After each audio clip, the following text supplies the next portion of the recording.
Yo, it's ODB, and this is Street Trucks September 2000. We're going to look at one feature. I kind of came out here today to find this feature. For some reason, it popped in my head, and I wanted to showcase it. You saw in one of the other videos, I showed Cory Brown's Nissan regular cab, but sure enough, it is September 2000, about a year and a month into the publication. Remember, August 99 was the first issue. I do have a place marker here, and we'll jump into this feature right now. Courtney, of course, shoots this thing again, and shoots the feature, which he was just so awesome at these features. I loved the layouts that they did for many years at Street Trucks. They just were awesome, with these side shots and rear three-quarter and front three-quarter shots. This one was kind of cool because instead of a front three-quarter shot, it was like that rear three-quarter. You can see, of course, severed ties. Cory Brown, as I mentioned in the other video, he was from Glendale. The super awesome thing about this truck is just how clean it is.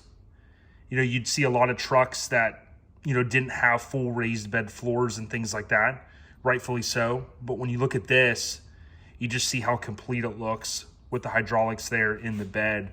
Platinum concepts, I mentioned in the other video.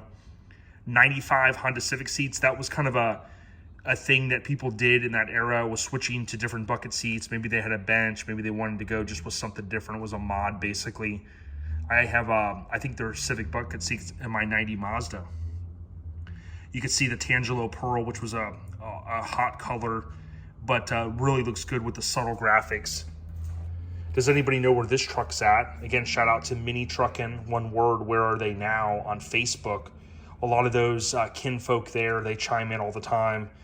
And I'd be curious if this one still exists. You can see here, Courtney did mention Cory's truck in the very first issue of Street Trucks.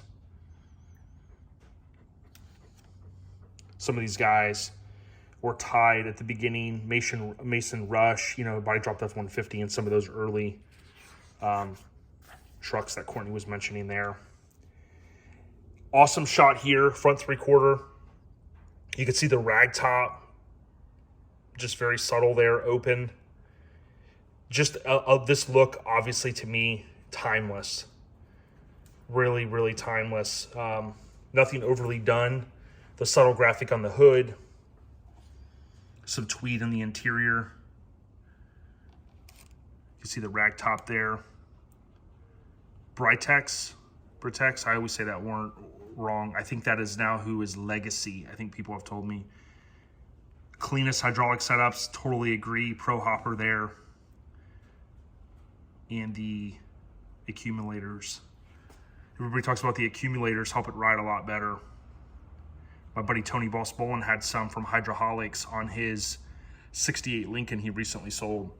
Thing ran awesome. The other thing I thought was awesome, what they did early in Street Trucks, is you can see where they would have the owner's name, the club, the year, make, model, or year, brand, model, Glendale. They kept that pretty simple. And then here, again, the tools that people had at that time were primitive compared to what we have now on our phones. But how they took the photo and they kind of did just a nice little blend there with the white background of the layout. Just for a 4-page layout, I mean, you got a lot. You got a great layout.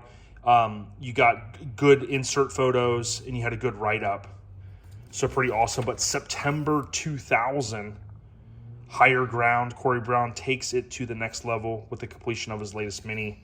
And for those that would want or be looking for this issue, had an NBS, which we call them now, new body style, which was a little different. But OG logo, the all-encompassing custom truck publication, I believe it was. All right, y'all, what do you think? Leave a comment, subscribe. Appreciate you guys. Stay on the rise, y'all. We got you. Go ahead and subscribe.